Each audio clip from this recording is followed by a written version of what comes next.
Thank you for stopping by this morning for some coffee and some conversation around prompting. So I titled this Crafting the Perfect Prompt. There is no perfect prompt, of course. There are only good prompts and bad prompts. But prompt engineering is a new field, and people are being paid tons of money in Silicon Valley to do this job. And so it is a skill set that is really equivalent to Googling, essentially. And it's what we're going to be using going forward to find information on the internet. And we're seeing that already with some of the search engines, right? And what Google is doing and with what Microsoft is doing in partnership with OpenAI. So we'll talk about a variety of things here. So first of all, who am I? Well, I've been doing entrepreneur tech stuff for quite a while. This is my Palm Springs look, by the way.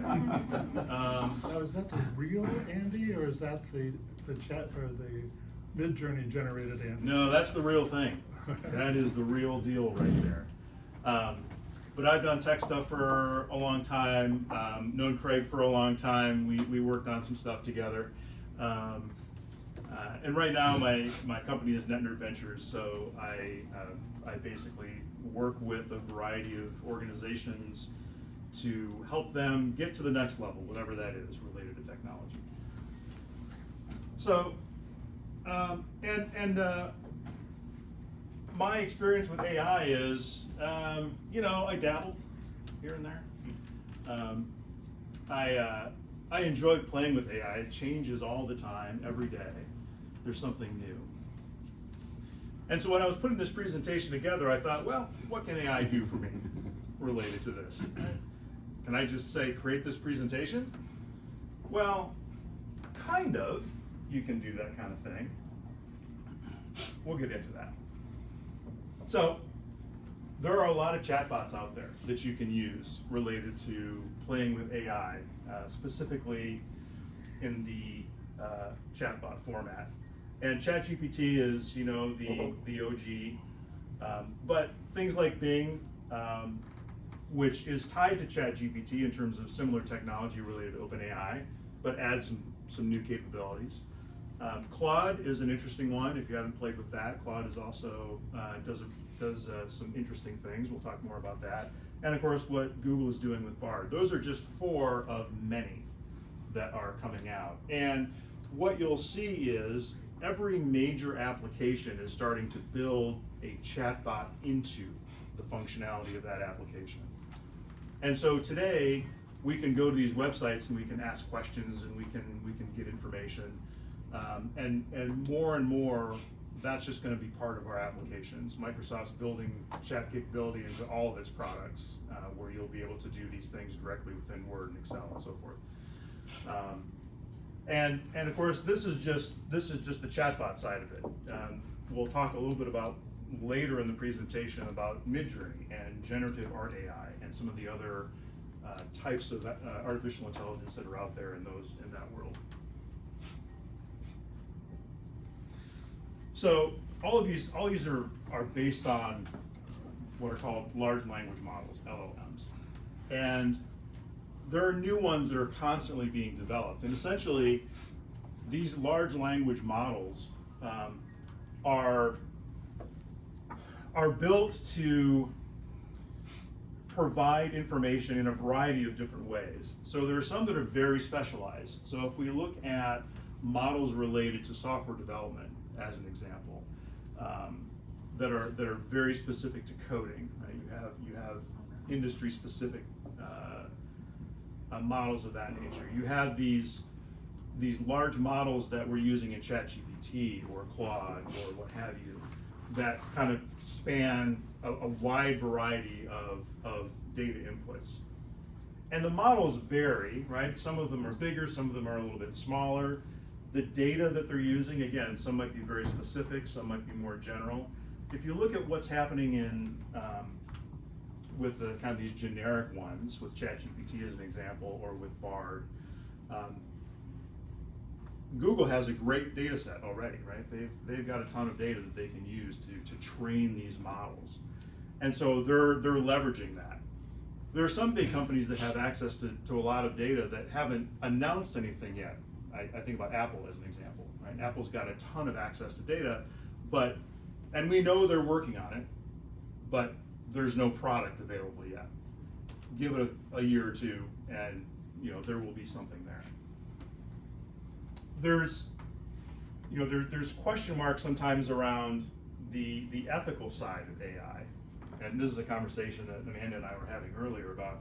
I think it'd be interesting to have maybe have an attorney, a philosophy professor, maybe come and talk about what it is that ethics in AI, what does that mean for us? Especially as we think about these models, what data went into this model, right? Because that's going to inform the output, right? Not only that, but what is the policy around these models and the companies that are providing them to leverage the data that you're putting into it? So all of that it's important to kind of understand that. We're kind of in the Wild West here as it relates to what these models are, how they're being built, how transparent that is. Facebook just released their model a couple days ago, completely open source, and trying to be very transparent about what goes into that. And there will be products and so forth that will be built on that model as well. So with all that, I said, create a presentation. Seems straightforward. And ChatGPT says, absolutely, I can do that. You haven't told me what to create something on, so I'm just going to pick a topic. Start writing stuff.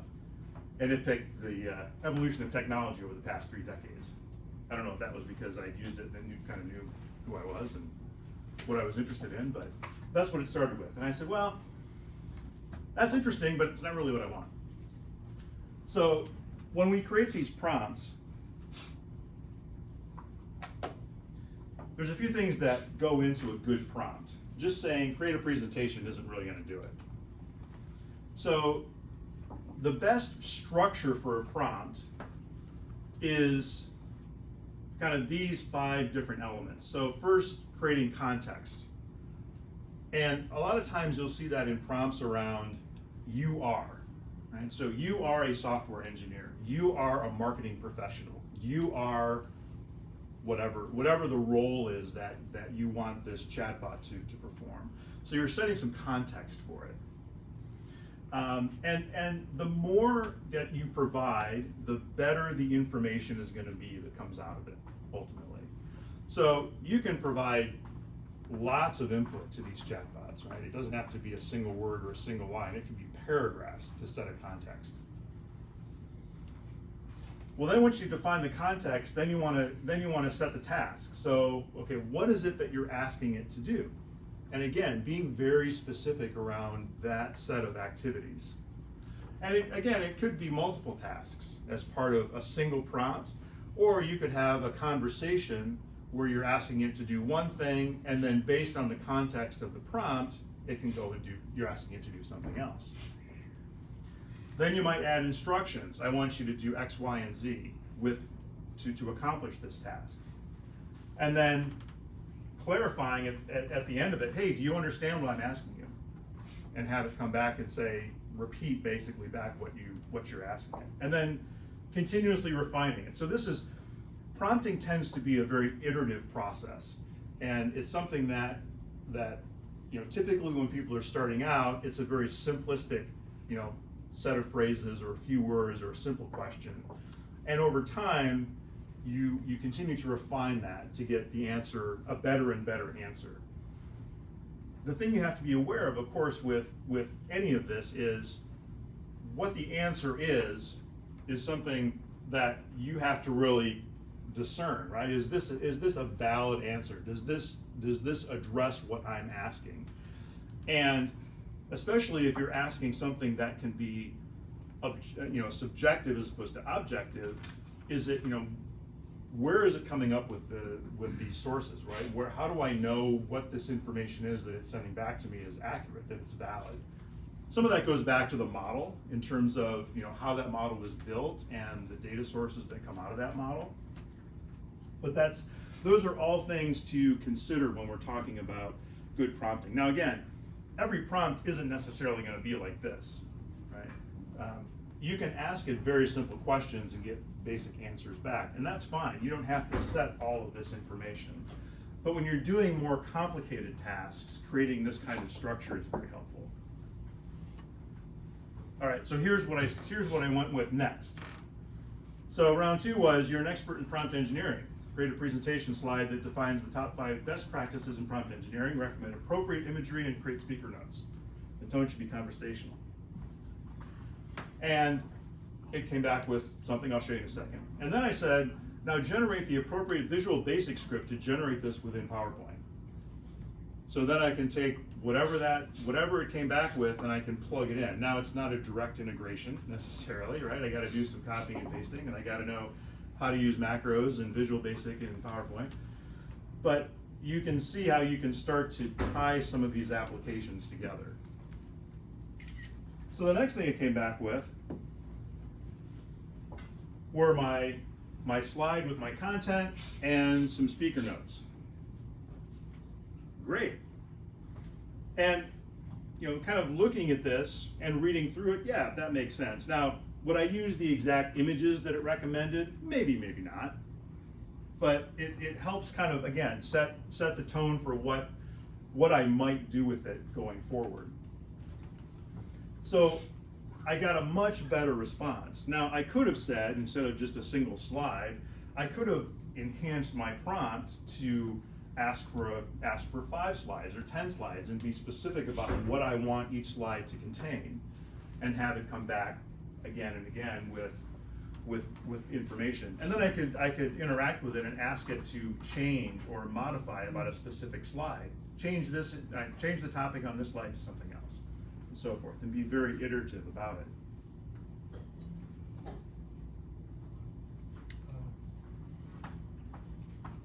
Now, again, there's some simple prompts. I want to learn about X. I want to learn about beekeeping. Great. Explain beekeeping in simple terms as if I'm 11 years old. Explain nuclear physics to me like I'm 11 years old. Whatever the topic is, and have it come back with a simple explanation on something. Or I want to have I'm going to give you an opinion, and I want you to criticize that opinion as if you are this other person. And again, if the model provides a level of context, that might be an interesting thing to look at. Again, if I ask this of something that is dealing with software development, I may not get something of valid answer, unless I'm asking it to give me an opinion as if I'm Elon Musk or something. Or I could ask her, I could have a writing sample that I spelled incorrectly.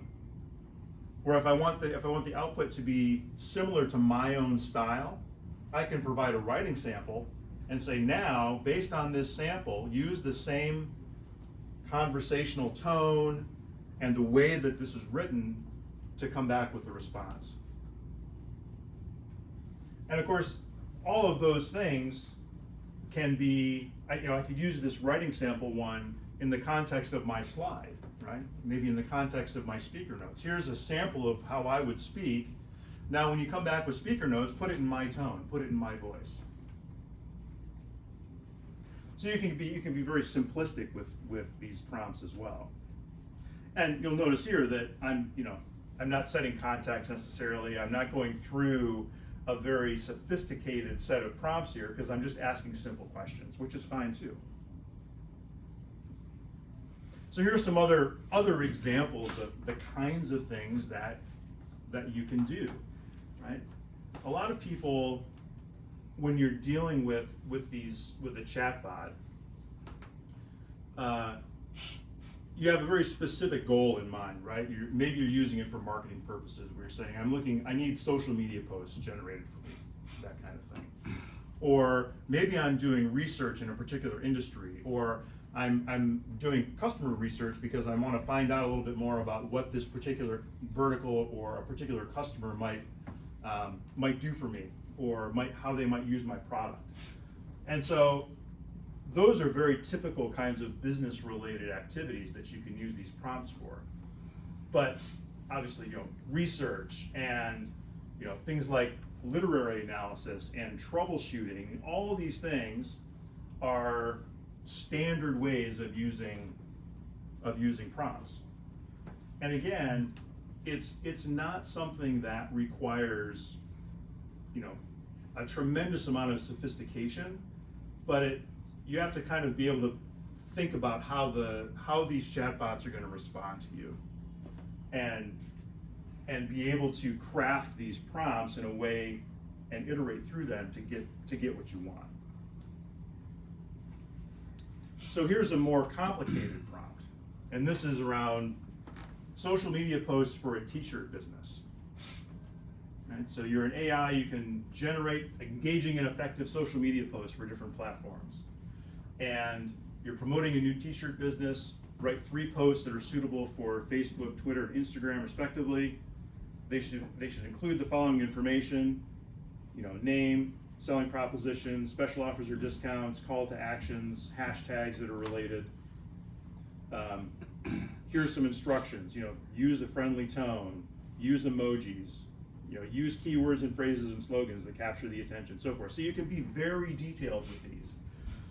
And you can also then parameterize some of this stuff, right? So when you create a prompt, and I'll flip over to some tools here in a minute. You can create prompts, and by the way, this is the business of making prompts is a big one. The ability for people to create a prompt and put it on a marketplace and sell it. And there's a lot of that going on, especially if you make good ones. But you can basically create these prompts so that they will ask for particular pieces of information, and then plug that information back into what it is that how this prompt is constructed, and have it come back with a set of results. And we'll look at that in a minute. So what else can you do with this? Well, one of the interesting things that I find is, especially with ChatGPT, there's a new feature, code interpretation, where what I can do here, I want to generate a data set. So, and I want a data set that represents invoices for 5 companies and 5 verticals over a 5-year period. And I want each invoice has an invoice number, starting date and ending date, company name, and total amount. And the date ranges should be 28 to 31 days in length, but can start any day of the month.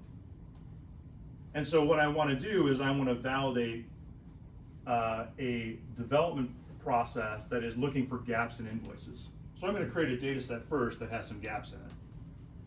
Now, I'm going to run this, and I'm going to leave 3% of the invoices that have gaps, and I'm going to output as a CSV.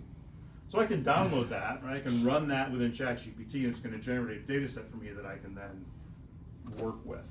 I can analyze in a variety of ways. We'll look at that too. I'm sorry, Andy, what is that called again, that process? So code interpretation in ChatGPT. So what's happening there essentially is you present ChatGPT with a prompt, and there's a special mode, we'll look at that in a minute, that you have to kind of go into when you create these prompts. And what it's doing is it's creating a Python application in the background. Interesting.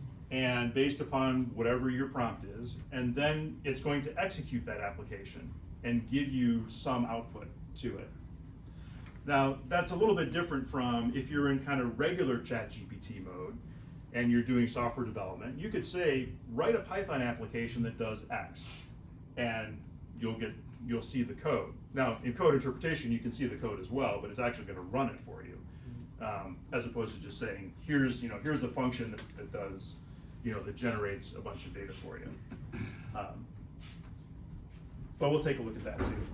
And then when I analyze this data set, I can do the same thing. I can say, okay, for each company, every calendar day of the year should be covered by an invoice, identify the days that are not on a company by company basis, and have it come back with a file, a table, a graph, lots of different ways of engaging that. The other thing that ChatGPT does nicely is it has this concept of plugins. And there's a ton of them out there. The vast majority probably aren't very good, but there's a few that are interesting.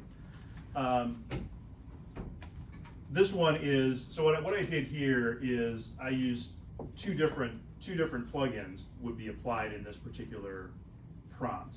So you're a travel agent, planning a trip to Scotland, Web Pilot, which basically will search web pages to determine current weather patterns over the next 4 weeks and recommend a good time to visit. And then use Kayak to recommend 3 potential flight options for 2 people in economy class leaving from Grand Rapids at the start of the recommended week. And so what comes back from that, we'll run this in a minute, what comes back from that is exactly that. Here's the weather report for the next 4 weeks, here's the recommended week you should go, and here are the flights that you should use.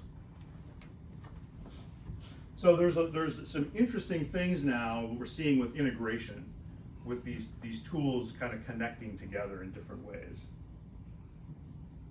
All right, so I'm going to stop there before we go to Midjourney. I have a question. Yeah. So with the plugins, because I know like with ChatGPT, it says it's only trained up to 2021. Mm-hmm. So if you're asking for real-time information, is it the plugin that's helping with that? So the model is 2021, but the plugin will, depending upon what you're asking it to do, will go out and get real-time data. So here's ChatGPT, and this looks maybe a little bit different than how you have ChatGPT set up potentially if you don't use the same plugin I do. So this AI PRM is a database of prompts that I have integrated into ChatGPT. And this is, again, as with many things, you can subscribe to the service and get access to many more prompts, and you can get access to the source code and you can explore them. This is just the free version here. But you can see there's 4,088 prompts here in various categories. So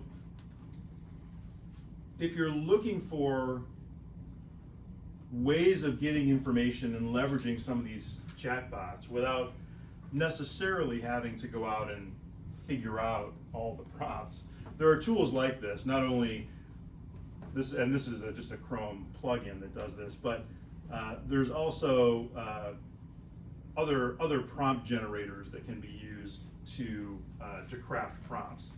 And in this case, you've got different topics.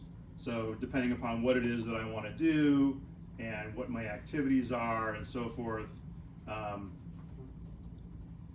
it will give me a set of prompts that I can play with. So it's worth exploring those kinds of tools if you want to understand how prompts are created, or if you're just looking to get the output of a prompt. These kinds of tools are helpful. Andy, can you walk through if you just had generic ChatGPT and you wanted to add a prompt to it or add a plugin to it? Would that be through your browser or would that be through? Yeah. So here, so chat.openai.com, right? That's ChatGPT. Right. And so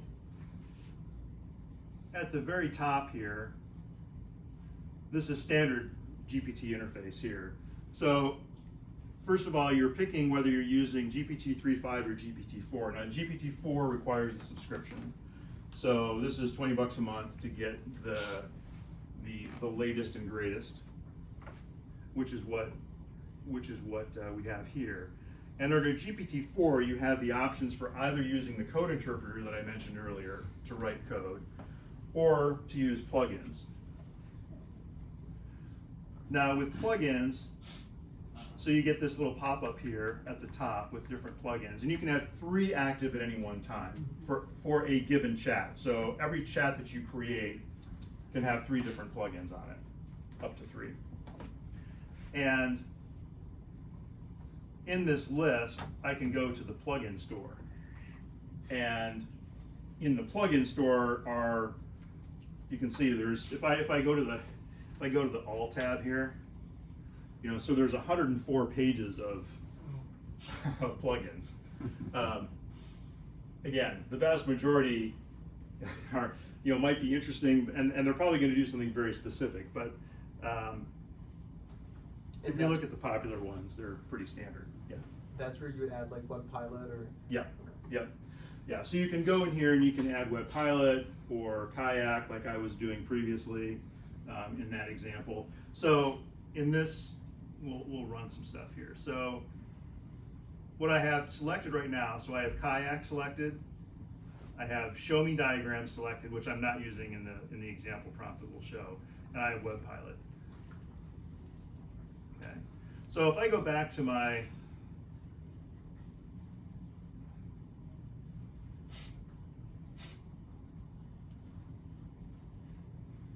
just flip over to my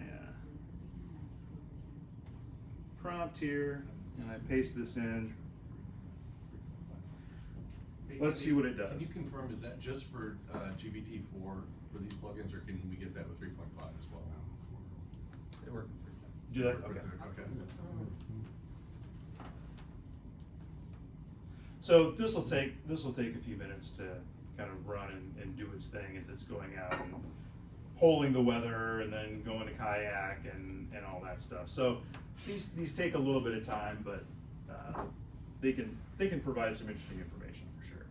Andy, but these plugins, can you like describe the like top 3 things they actually do? So you got they generate prompts. They help to collect prompts, right? Do they also help to integrate with other applications? So yeah, there are. So each plugin will do something different. So WebPilot, as an example, is designed to go out and access the web directly and query the web in real time for whatever the information is that you're looking for. Kayak is going to be a direct integration to the Kayak travel system, and so depending upon what you're looking for. The other one, as an example that I have activated right now, is a diagramming tool. So I could say, you know, create a flow chart that looks like this, and the plugin will capture that text and say, oh, I have to initiate this plugin to render a display and a graphic of a flow chart on the screen, because that's not something that GPT is going to do by design, by default. And so there are a number of different, obviously hundreds of different plugins out there that are either going to be very specific to an API or a specific product to integrate with it, or might be just a general tool that you can use. So say like LinkedIn is your target social media platform, would there be a plugin for LinkedIn to, like if it generated those posts, to actually put those posts on your site, or do you have to? Well, so this is more about generating the content, more so than publishing the content. So there are ways of integrating in certain scenarios. So Zapier as an example. So you can use Zapier to work back and forth with ChatGPT, but it doesn't necessarily, it won't necessarily do everything that you want. That, you know, that will take a little bit of finagling potentially.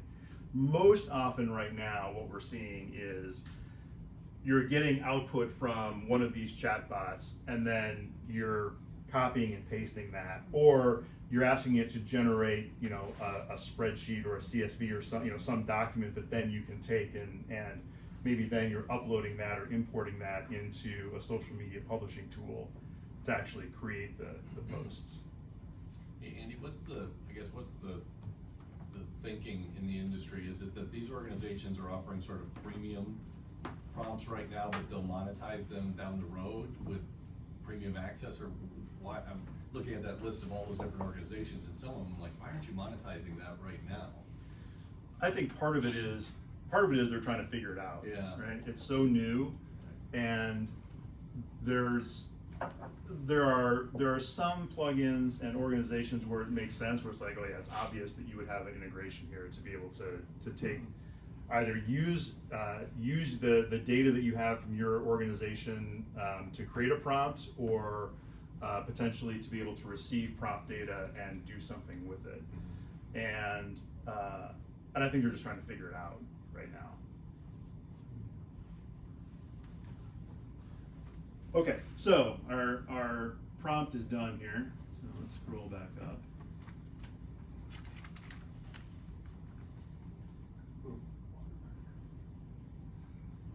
Okay, so first we have the weather report.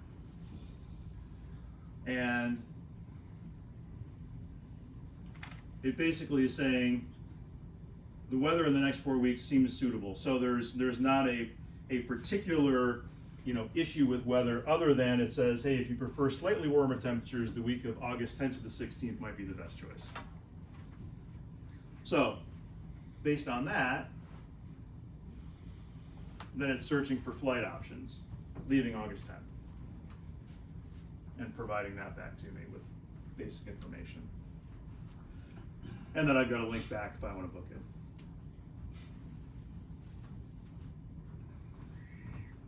And then here's some hotels. It's also recommending hotels. So Garrett, that kind of answers your own question right there, now driving you back to Right. create the Oh, questions. to the website. Yeah. So can they collect the data that you search, like in the plugins, and they see that you use their plugins and have your customer data? Is that another? That's a good question. I don't know if that's how much feedback there is to the publishing organization there related to that. I would imagine that there might be some, but I don't know for sure on that. Be safe to assume yes. Yeah.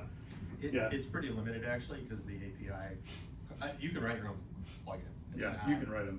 rocket science, and it's pretty limited in terms of the context that gets passed over the wire and then back at this point. Obviously, that will evolve as with everything. So, so let me flip over to this is the dataset one. Now this is the code interpreter. This is one that I had run previously, so we don't have to necessarily wait for everything. Let's see if let me do this.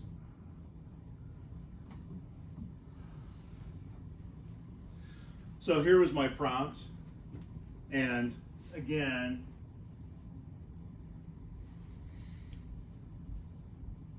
so I'm running this with the code interpreter option. And and you can see I iterated through this a few different times. When I click show work, it's going to show me, here's the Python script that it used to generate. So if I want to take this and use it outside of GPT, I can do that. Right? Or with the code interpreter, it's basically just going to run it, and it's going to give me whatever the output is that I had asked for. And in this example, so here it gives me a download link, so I can download the CSV that it generated for me. But then I went further, and then I was asking it to, well, create some graphs for me based upon the data set that I had created, that I had asked for. And so then it will create these varying kinds of output for me. Now, the data analytics aspect to this is very powerful, and you can basically give it, you can paste in, hey, here's a CSV of a bunch of data from a database you have or whatever, and then ask it questions about that data set. Ask it to summarize and analyze that data set, create graphical output in different ways. It's pretty powerful in terms of what it can do, but it's not an integrated solution, right? So you've got to paste your data into it, you've got to query it, and then you've got to pull the data back out of it. This is something I think the integration side of things is going to continue to improve. So Gary and I were talking earlier about Power BI, right? Again, a Microsoft product that's going to have all of those capabilities built in, so you have a chatbot and you can just start natural language querying your data in some of these reporting tools. You can do some interesting things with ChatGPT directly, but again, you have to kind of do some manual in and out for that.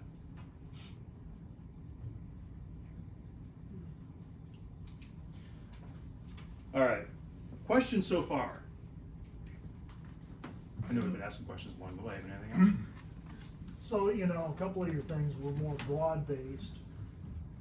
So talking about, you know, I want to be able to use this with my product and with Power BI. I tried to import a data set and it said it was too large. So there again, I'm probably doing something wrong, or There are limits, right? So it, the input capability of these tools is continuing to increase as well. So your ability to send more and more data into it as part of your prompt is increasing, but there are limits in terms of how much you can actually ask it to take in. So that might be, one thing might be just to cut down your data set, right? Just trim it to something small and then use that as a starting point.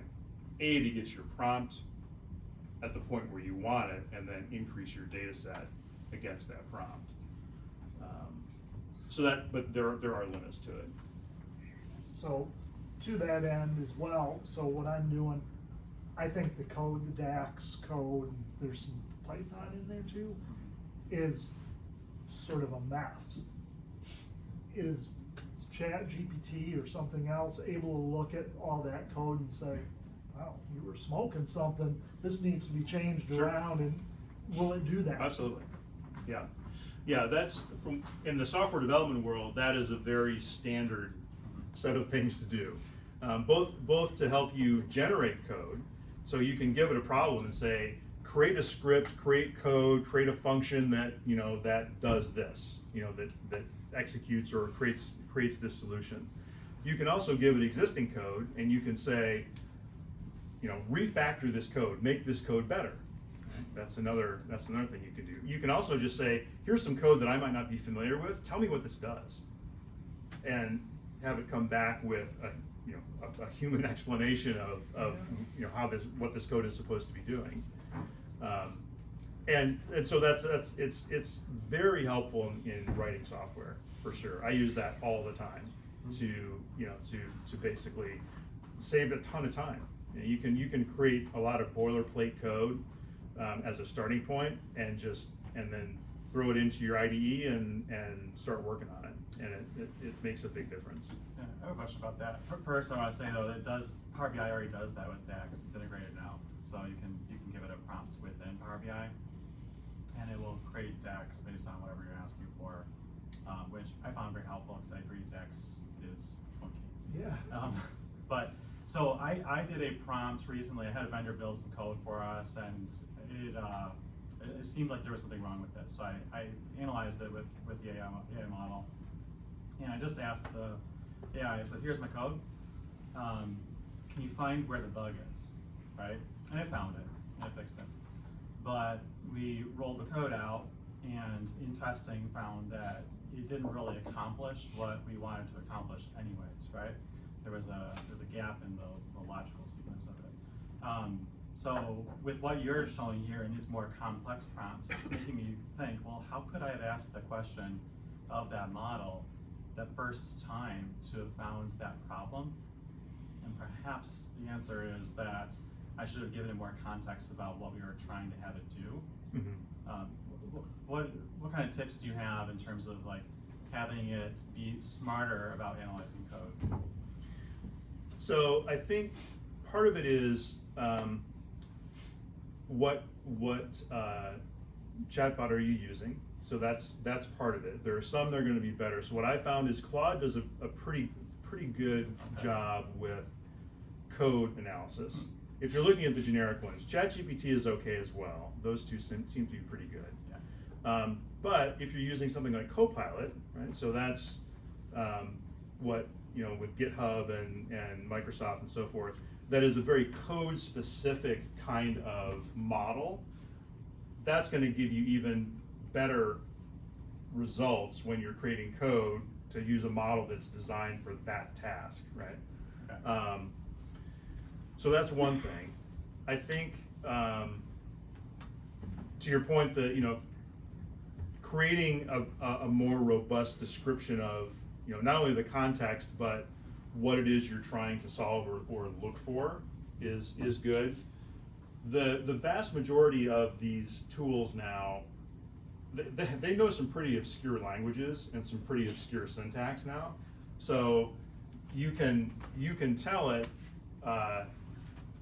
you can even have a convert code, right? So you can say, hey, I've got a JavaScript application, convert this to C#, right? Convert this to Fortran. I mean, you could have it do some pretty crazy stuff if that's what you need.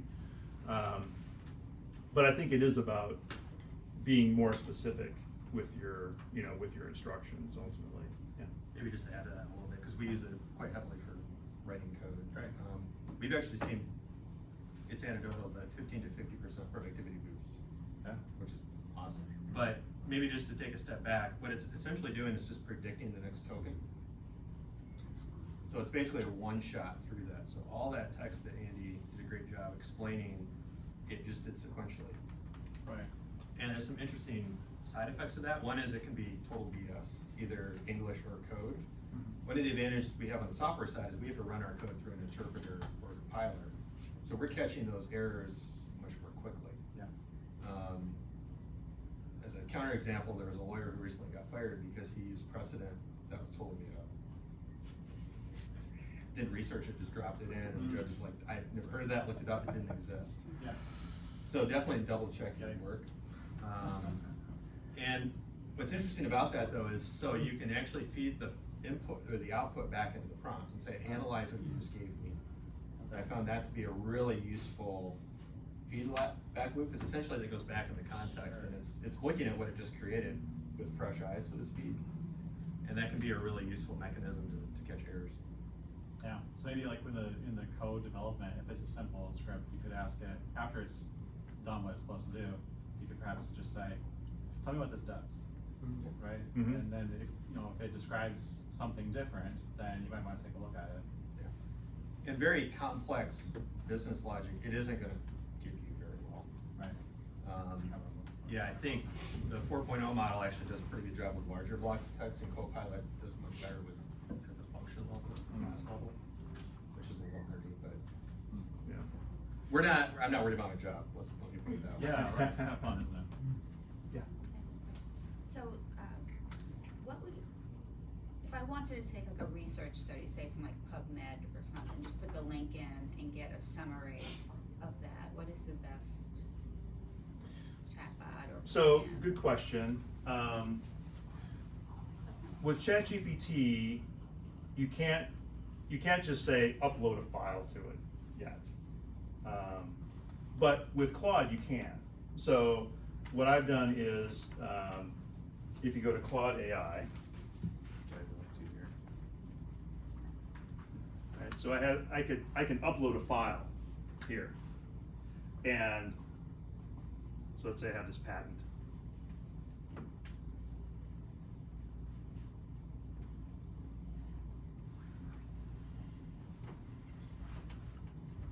And just say summarize this document. Let's see what it says.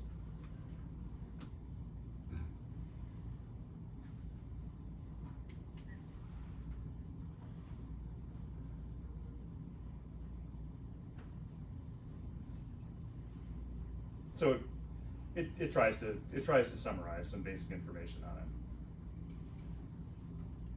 And then you could refine it, just. Right, you drilling can down. refine it. The nice thing is with, again, with this particular chatbot is you can upload documents into it. So I could do the same thing with like the CSV.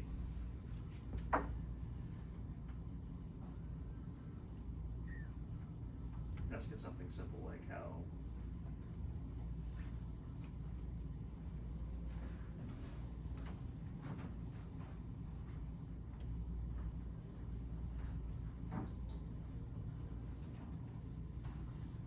we'll see what it does with this. What does the AB mean, Andy, at the end of that? Oh, Andy Bass. Oh, clever.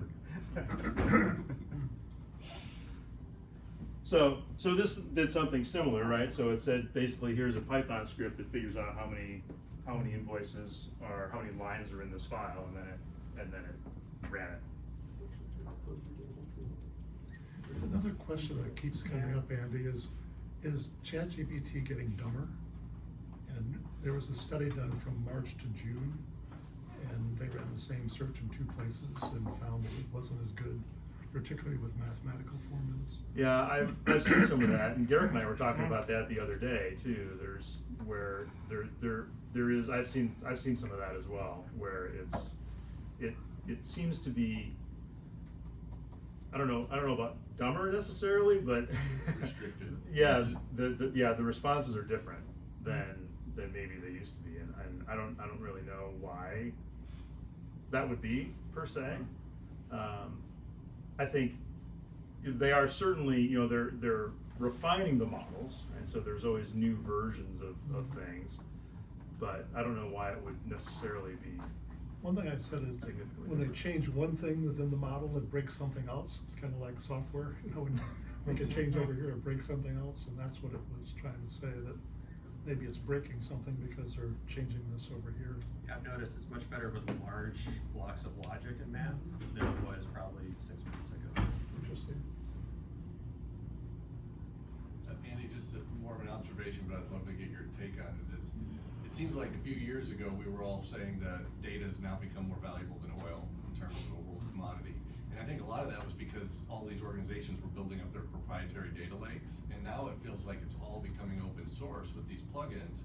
And it makes me wonder, are we about to see a whole new generation of startups that are building product based on data that they have access to that would have normally been built within these organizations, and now they become quick acquisition strategies for a lot of these organizations? Oh yeah, Almost like when the App Store opened, right? You Sure. had thousands of companies built up overnight. Right. Some of them were winners, many of them weren't, but yeah. it'll be interesting to see what the next few years look like. Well, like I said, every software company is, and really every company for that matter, is thinking about what does AI mean to me, right? Part of it, if I'm a software company, okay, can I create an AI interface, right? Can I leverage the data that I have in some way, in a different way? Craig and I talk about information exhaust. The information exhaust from a SaaS platform, can that be monetized with AI in some way, right? I think everyone's thinking about those kinds of things, and there will definitely be new startups and new companies that are formed that try to take advantage of these new tools and this new access to data. But it is a bit of Wild West, right? Like I said, there's going to be a lot that try, and some are, as with everything, some are going to succeed and rise to the top, and many will fall by the wayside. And that's part of the challenge right now. Is there are a lot of tools. Every day there's a new tool that comes out for AI to help you in some way, shape, or form.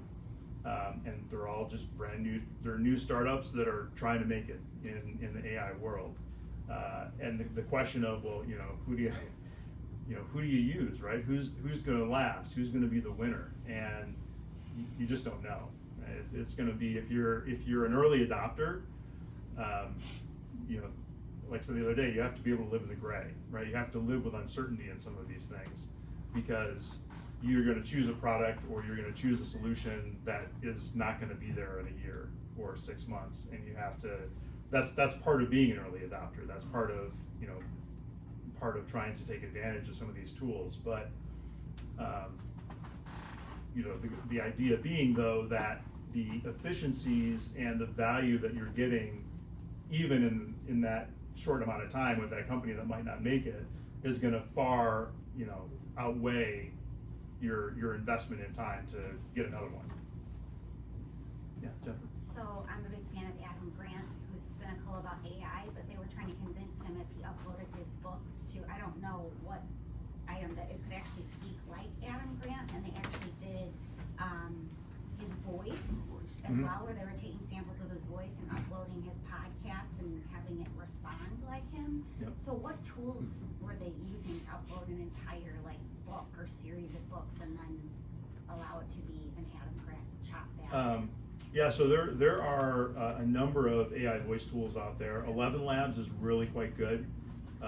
In fact, last month I did a quick sample of my own voice using 11 Labs. I recorded it on the voice memo on my phone in 30 seconds, and it did a reasonable job of replicating my voice. And now they have it updated where if you provide essentially something like a 30-minute sample or something like that, it's almost indistinguishable. So that's, one of the interesting things will be who's real, right? With all of these things. But all of the tools are there to be able to, like I said, even with ChatGPT, uploading a sample of someone's writing, and great, now I kind of know how they speak and what their tone is, and I could take an output from that, and I could push that into a voice model that replicates their voice, and I can, the world of deep fakes is only going to get worse. So that's going to be something that we have to be able to, understand and hopefully discern, what is real and what is not with some of these things, because these tools are making it harder and harder to distinguish those things. Yeah. Excuse me, would AI help us do that? Well, it can in some ways. There are AI detectors. That was one of a friend of mine is a philosophy prof in Washington State, and when ChatGPT first came out, the memo went out to the faculty and being like, hey, here's this new thing, we got to figure out what this means for us, right? Every university has that same conversation. And their solution at the time was, well, we're just gonna, anytime we ask a student to write a paper, we're gonna have ChatGPT write the same paper and put it in the plagiarism database. So we can check to see if someone's, that was their basic way of doing it initially. Now, there are a number of tools that can detect if writing is AI or not, or at least it attempts to. I haven't tried them myself, but I don't know how successful that necessarily is. But I imagine that will become harder and harder over time. It's one of those things. You fast forward 10 years, and the ability of these AI systems to create human content and be exactly like a human, it's going to be very hard to tell them apart, I believe. Here. So, if we're using AI to extract data and do all this, companies that I'm trying to get that data from and analyze and help my customers do better, are they gonna figure out that people are doing that? And then, is there gonna be AI to thwart me getting that data somehow? Is it gonna be an ever-ending battle of, everybody in this room is a little bit cutting edge, but how long before somebody says, well, we gotta cut that off and not allow that to happen? It's a good question. Yeah, I think, there are a lot of implications. I mean, philosophical implications, right, of a lot of these things. But, that I think the world of Terminator and Skynet and all that stuff, right? It's like, would that really happen? Could that happen? I don't necessarily think so in the near term, but the ability for AI to solve problems and to create efficiency is tremendous, right? We're seeing that now. And I like to look into the future. What does 10 years look like? What does 50 years look like?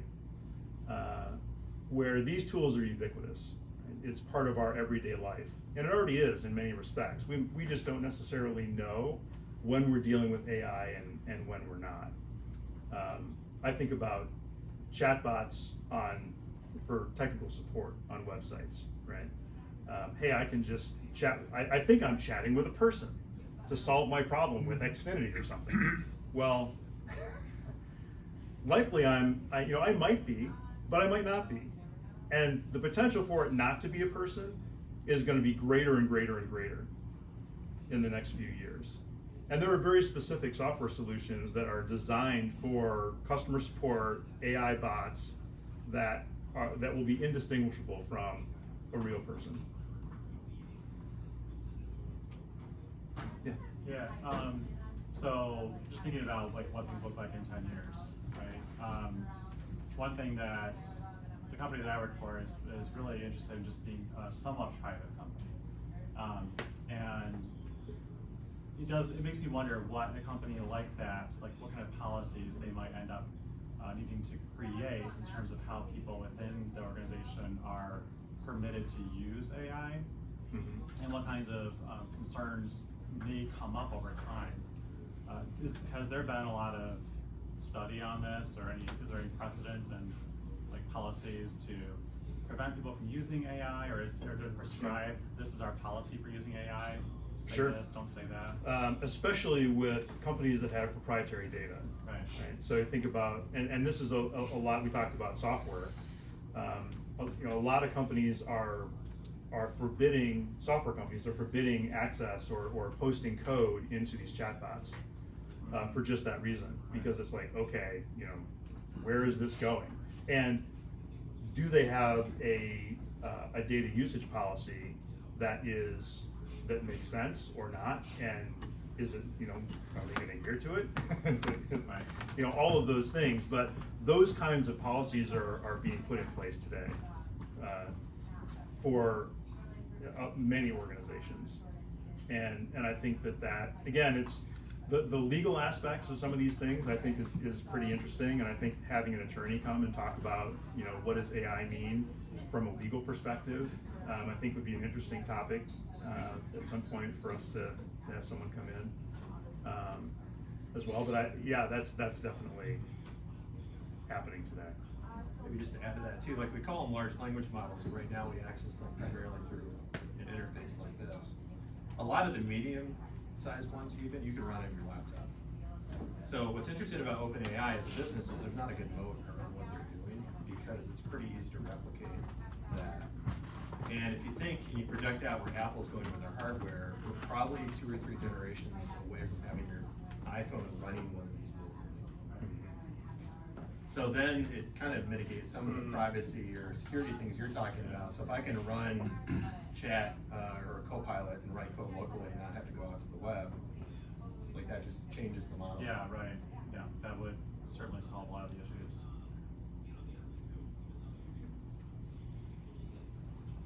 So this is one of those, right? So this is called GPT for all. It's a local. This runs just locally on my machine. Now, it's not necessarily going to have all the bells and whistles of everything we've talked about, but you know, it is one of these local examples of you know, where people can ask it questions, and there is a model that's running locally on here. But you know, Brian mentioned a good point, because that I just saw the other day where, you know, they're hiring engineers right now to try to figure out how to compress a giant language model down to fit on a phone. Yeah. And so clearly that's going to happen. And you know, like I said before, we haven't really heard anything about their AI strategy in general yet, but when it comes out, it will be comprehensive. Yeah, sure. That's what they do.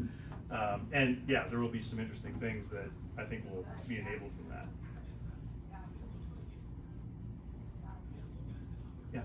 If we are looking for social media posts or prompts, would it behoove us to use the Facebook AI platform, or are all data sets, at least GPT, Bing, and Bard, similar in that aspect? Yeah, I think in terms of creating the content, I think that you could use, you know, any of the chatbots to be able to, you know, to ask and say, hey, create me social media posts based on these topics and that kind of thing, and generally you'll get some good output from that. I haven't really seen anything built yet with Facebook.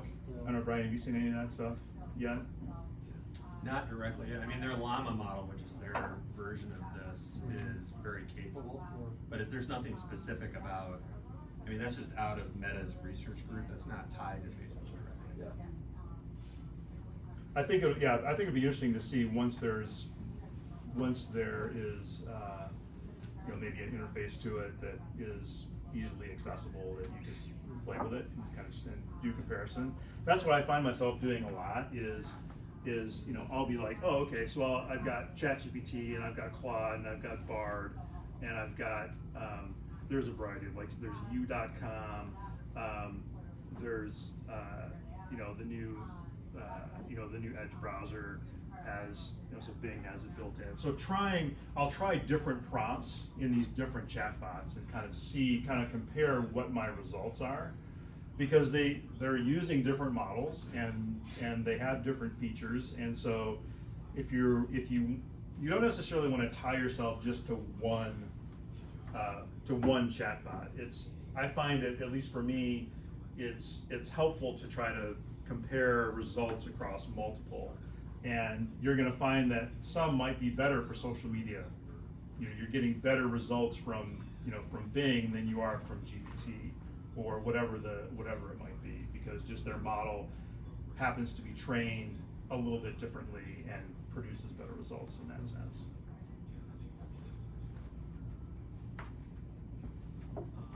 So I was going to spend a few minutes talking about Midjourney, because that was something we talked a little bit about last time.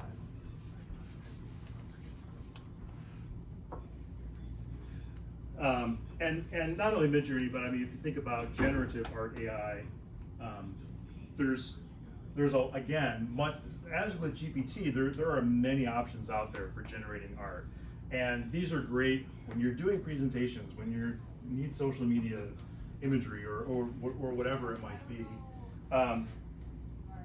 Midjourney is nice in that its model is very good and it generates very good output. The problem is, it's like, okay, you have to use Discord and there's no API, and the interface is not exactly as nice as some of the other ones that are out there. But the process for generating art and images is similar, but it's a little bit different. So in Midjourney, there are different, more specific kinds of keywords and prompting techniques that you might use to get the kind of information and the kind of output that you're looking for. And these are just some of them. So, I want this to look like a Picasso, right? I want this to look like, I want this to look cinematic. I want this to look like a paper cutout. I want this to look like a pencil drawing. All of those kinds of different things. I want this to be as if I shot this on a Canon camera, right? All those kinds of things. And so I kind of did just varying types of prompts here, from simple to complex, starting with a cute puppy, and then iterating through that with some different options. And obviously it comes back with whatever it is that I asked for, down to the last one of being very detailed about my description of the dog and the location and the style of the image. And so you can dial in, just as you can dial in your responses from GPT or from Bing or whatever to get what you want to iterate through it. You can do the very same thing again with Midjourney or with any of the other imagery tools that are out there. Adobe's doing some pretty interesting things in integrating generative art into all of their products as well. So if you're an Adobe user, you can have access to some of that stuff in beta. Here's another one, creating abstract images of a painting of an underwater city. Again, with all of these various kind of keywords around, okay, it's a watercolor painting on textured paper, my aspect ratio is 16:9, and I'm telling it to use version 5 here. Or I asked it to create a portrait of a person. So it can be very realistic in its output. So as you're thinking about, how do I use media and images in conjunction with my prompts that I'm making with GPT, you can have it create Midjourney prompts as an example, as part of your output, that you can plug into Midjourney for the output. So this is kind of interesting, and it goes back a little bit to what we were talking about before about having the system kind of analyze what it's done. So I took this picture of the Eiffel Tower and I uploaded it into Midjourney, and I asked it to describe the image. And so it came back with these 4 different descriptions of that image. And so then what I did is I said, well, let's take one of these. So I took this last one, and I said, well, let's generate that. So that's what it generated. Pretty close, not exactly, but close to what the original photo was. But that's a great way of learning prompts, especially with Midjourney, is you can just upload an image and say, describe this image, and then you kind of see the different ways that it described it, and you can use those same terms for other images.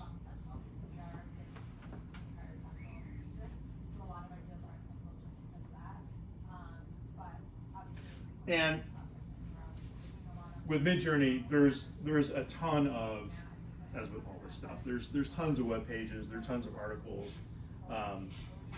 This one was particularly helpful to writing prompts for Midjourney. I'll throw this link in the Discord so you gotta sign up for the Discord to poke around. But there's lots of this kinds of stuff out there, which is helpful. But this basically gives us, you can see a bunch of these different styles.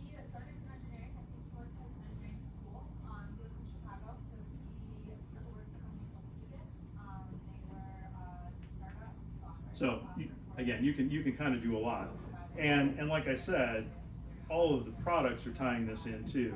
So in Adobe, as an example, right, I've got a generative text to image option here. This is their Firefly product to do the same kind of thing. So we're seeing all these things come together.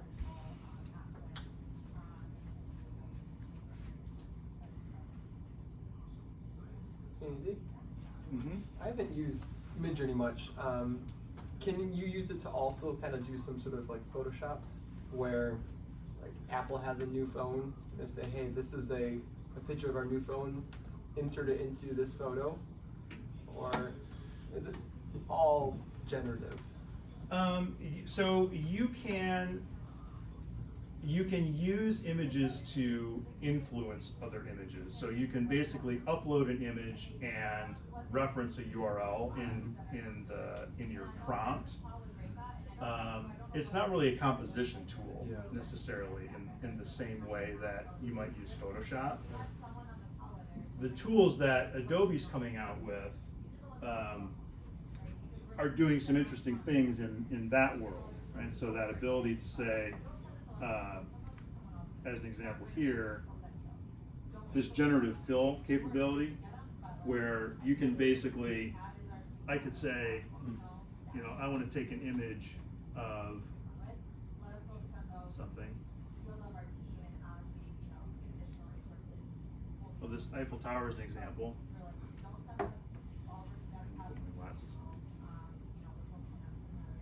And then let's say that I want to take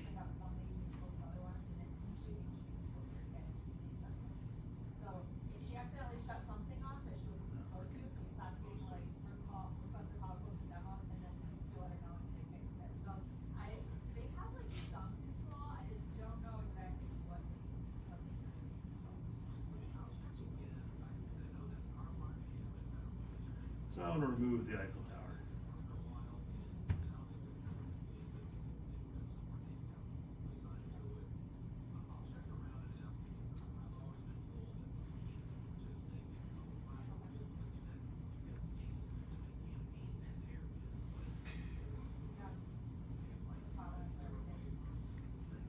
And theoretically, it'll come back with an empty thing. But the idea is you can basically just say, oh, it knows what the object is. I can remove it and I can replace it with something else, right? Okay, like that. And so those kinds of tools can make an artist's life much easier. You know, AI is going to play a big role in that. Midjourney as a generative tool, over the next few months, I think they're going to pull it out of Discord, and I think they're going to have more of a regular web type of interface to some of this stuff. I'm hoping there's an API for it, which would make it nice. But again, a lot that you can do with these kinds of tools too. What about for, like I've tried to use these types of tools to generate icons Mhm. for applications, and I feel like that's one where I would love to use an AI for it, because I can describe, like, yeah, I want the icon to convey this message, and I want it to be this style. Right. I have failed every time I've tried to get one to create a good icon. Is there like, am I using the wrong tools, or is there some kind of like a prompt strategy for getting something a little more simple and not a full picture? Yeah, I think I've done similar kinds of things, and tried to. I think Midjourney is good for certain things and not for others, and I tend to find that those kinds of like iconography and things of that nature, or text, right? It doesn't do well with that kind of thing yet, at least. One of the big challenges that when they went from 4 to 5, one of the big things they fixed was fingers. And so dealing with people and when they show hands, instead of showing something that looked really weird, it looked more realistic. And my impression is that those models will continue to evolve, and at some point, the ability to use that specific tool for making the kind of imagery that you're looking for, I think, will be reasonable to do, but I don't think it's quite there yet. But again, if you look at Canva as an example, right? Canva is adding AI. You know, they got their AI component, and Microsoft has their designer AI component for creating simple kinds of things. It's not, you don't get the same detail and the same capabilities necessarily for some of these things, but like I said, everything's kind of building the AI capabilities in. So the prompting for Midjourney is, in many ways, can carry over to an Adobe as an example. The specific parameters around versioning or aspect ratio, so those are going to be specific to to what Midjourney is, but a lot of the prompts can kind of carry over. So again, you can try it in the same prompt in different different apps to kind of compare whatever those results are.